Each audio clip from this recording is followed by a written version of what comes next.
बिहार में special intensive revision यानी कि विशेष गहन पुनरीक्षण किया जाएगा, जिसमें 2003 के बाद पंजीकृत मतदाताओं को उसका नागरिकता का प्रमाण मांगे जा रहे हैं इलेक्शन कमीशन के द्वारा। और 8 करोड़ लोगों को एक महीने में दस्तावेज के वैध तरीके से सत्यापित होना संभव है या भी नहीं संभव है।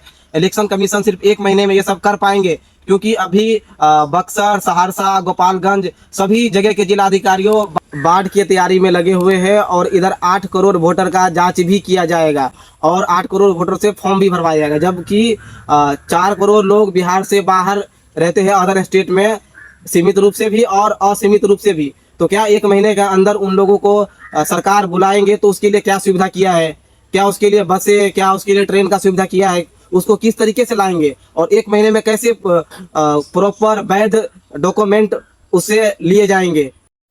इलेक्शन कमीशन ने अगर इतना बड़ा फैसला लिया है तो मतदाताओं की सूची में जरूर कुछ बड़ी गड़बड़ी होगी, तभी तो इतना बड़ा फैसला लिया है।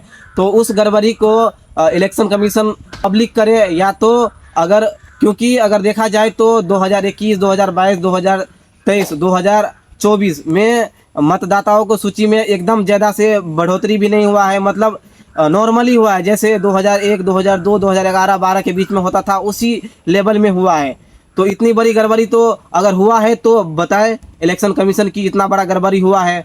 तो क्योंकि एसोसिएशन ऑफ डेमोक्रेटिक रिफॉर्म ने चुनाव आयोग के खिलाफ सुप्रीम कोर्ट में याचिका भी दर्ज किया है। उसका कहना है कि इस अभियान के तहत लाखों वोटर के नाम काट लिए जाएंगे वोटर लिस्ट से। अगर इलेक्शन कमीशन जिन मतदाताओं को 2003 के बाद अगर वोटर लिस्ट में नाम ऐड किए हैं तो वो वेरीफाई करके ऐड ही किए होंगे, वेरीफाई करके ही।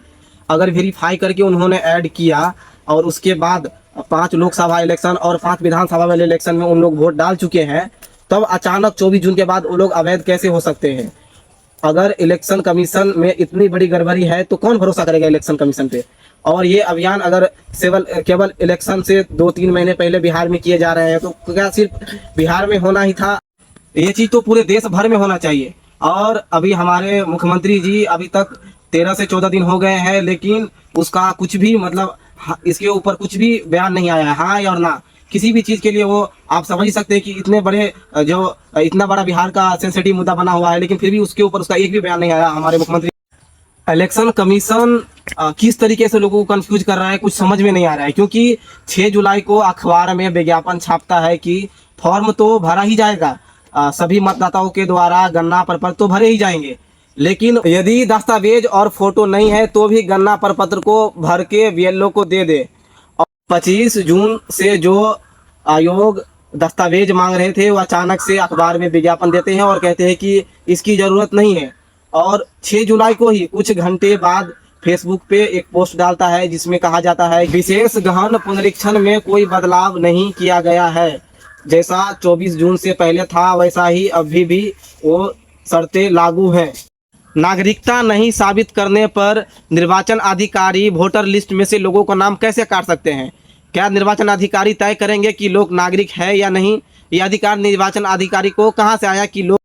चुनाव आयोग मतदाताओं की सूची को जांच कर सकता है, वो लोगों की नागरिकता का प्रमाण पत्र नहीं मांग सकते हैं, जिसमें वो 11 दस्तावेज जो आयोग मांग रहे हैं उसको ये अधिकार आखिर आया कहां से?